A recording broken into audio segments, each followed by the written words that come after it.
Hello viewers, welcome back my channel. ముందుగా అందరికీ కనుమ శుభాకాంక్షలు. కనుమ అందరూ ఎలా సెలబ్రేట్ చేసుకున్నారు? మేమైతే చాలా సింపుల్గా సెలబ్రేట్ చేసుకున్నాం. ఎందుకంటే ఇక్కడ ఆప్షన్ ఏమి లేదు కదా. కనుమ అంటే కొంచెం ఏదో ఫుడ్ కాబట్టి ఆ ఫుడ్ని ఎంజాయ్ చేసామన్నమాట.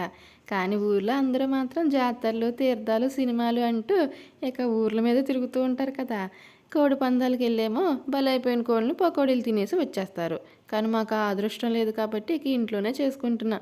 ఇక్కడ చూసారా, నేను గారెలు వేద్దామని చెప్పి పప్పు నానబెట్టాను. ఇక ఇదంతా మిక్సీ చేసేలోపు కూర బిర్యానీ చేసేద్దాంలే అని చెప్పి ఇక్కడ చికెన్ కూడా వండుతున్నాను అనమాట. అసలు యాక్చువల్గా మటన్ తెచ్చుకోవాలి, కానీ బుధవారం వచ్చింది కదా, సండే తప్ప మాకు బుధవారం మటన్ దొరకదు కాబట్టి చికెన్తో సరిపెట్టేసుకున్నాం. ఇక ఇక్కడ నేను ప్లెయిన్ బిర్యానీయే చేశాను, ఎందుకంటే నేహాంత్ కూడా తింటాడు కాబట్టి మసాలా అవి తక్కువ వేసి చేశాను అనమాట. ఇక వంట అయిపోయిన తర్వాత సంక్రాంతికి వస్తున్న మూవీ పెట్టుకుని మా లంచ్ని మేము ఎంజాయ్ చేసాం. ఈలోపు ఇంటి దగ్గర నుంచి ప్రభల తీర్థం వీడియోలు అన్నీ వస్తున్నాయి. అవి ఎంత బాగున్నాయి మీరు కూడా చూసేయండి.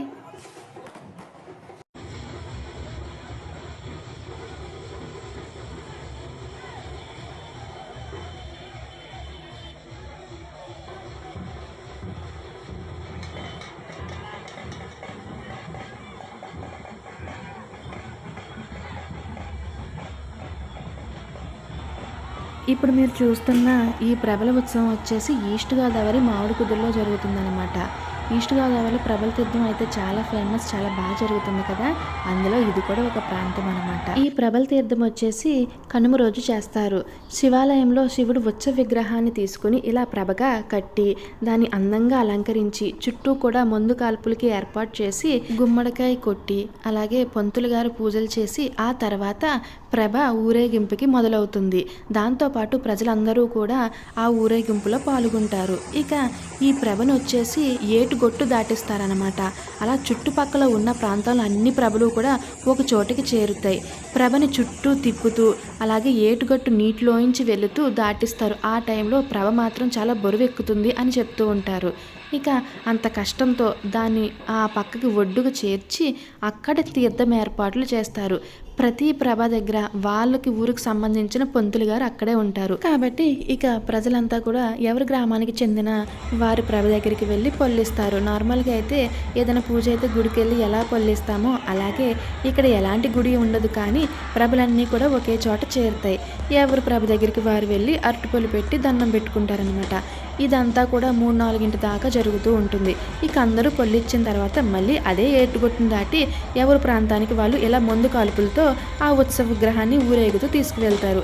ఇలా ఊరేగింపు అంతా పూర్తయిపోయిన తర్వాత గుడిలో ఆ ఉత్సవ విగ్రహాన్ని పెట్టేస్తారనమాట. ఇలా చేయడం వల్ల ఊరికి అంతా మంచి జరుగుతుంది, ఎలాంటి అరిష్టాలు జరగకుండా ఉంటాయని అందరి నమ్మకం. అందుకే ప్రతి సంవత్సరం కూడా ఇలా ప్రబల తీర్థం అంగరంగ వైభవంగా చేస్తారు.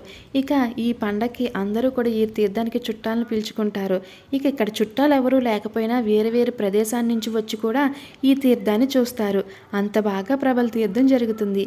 నాకు తెలిసింది చెప్పాను, తెలియంది చాలా ఉండొచ్చు, కాకపోతే తెలుసుకుని నెక్స్ట్ టైం మళ్ళీ తప్పకుండా చెప్తాను. ఇక ఈ వీడియోలు మూవీ అన్నీ కంప్లీట్ అయ్యేసరికి సాయంత్రం అయిపోయింది. దాంతో ఇక సరే రిఫ్రెషింగ్గా ఉంటుందని చెప్పి బయటకు వచ్చామన్నమాట.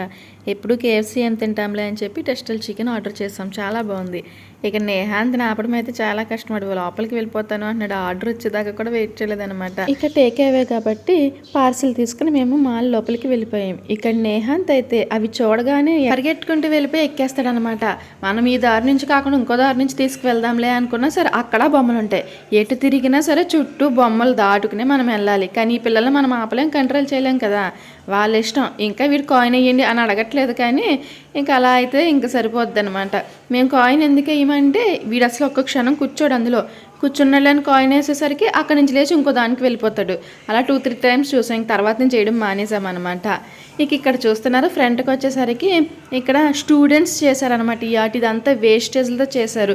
స్పూన్స్, క్యాప్లు వీటితో ఇలా డెకరేట్ చేశారు. చాలా బాగా వచ్చింది కదా. అంటారు కదా ఏది పనికిరాంది అంటూ ఉండదు అని చెప్పి, దాన్ని వీళ్ళు మళ్ళీ నిరూపించారు. చూసారా, స్పూన్లు, ప్లేట్లు అలాగే పాత DVD ప్లేయర్లు ఇవన్నీ కూడా అటాచ్ చేశారనమాట. ఇక మేము లోపలికి వెళ్ళి ఏం చూడలేదు, కానీ ఇక అక్కడి నుంచి వచ్చేసాం. ఇంటికి వచ్చేసిన తర్వాత ఫ్రెష్ అయిపోయి డిన్నర్ అది కంప్లీట్ చేసుకుని చికెన్ పకోడీ వేసుకుందామని చెప్పి దానికి సిద్ధం చేసుకుంటున్నాను అనమాట.